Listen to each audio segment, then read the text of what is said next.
The CCP infiltrated US technology companies, sue case of Apple removing Guo Media. On October 27, 2020, Trio Pham, a former Apple Store app reviewer, filed a lawsuit against Apple for wrongful termination. In the lawsuit, he said that he was fired primarily for approving an app called Guo Media for the Apple Store, which is a media app designed to blast the Chinese Communist government for corruption. In September 2018, after Pan approved Guo Media's launch, the Chinese Communist government had contacted and pressured Apple into immediately removing Guo Media from the Apple Store. Apple was then forced to launch an internal investigation and identified Pan as a primary reviewer who approved Guo Media's launch. In an internal Apple meeting, Apple executives said that Guo Media app had critical attitude towards the Chinese Communist government and should therefore be removed from the App Store. Reviewer Pan, however, argued that Guo Media merely published valid corruption allegations against the Chinese Communist government and the Chinese Communist Party, and that the app neither contained violent content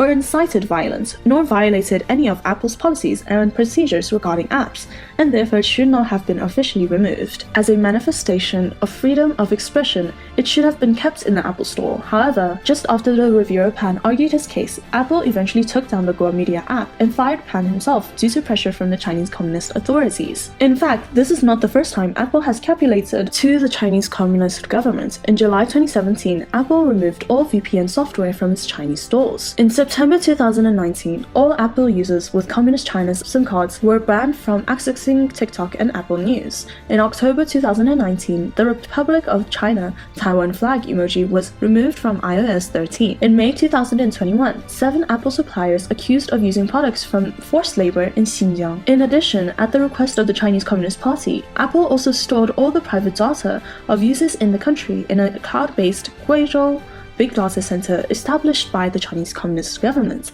and cancelled the encryption service for the data of Chinese users. This means that the Chinese Communist government can control all the private data of Apple users in China at any time. Some analysts have pointed out that Apple's series of events have shown the world that the internet world controlled by dictatorial governments still have no human rights, security, and freedom at all, which has nothing to do with technology itself.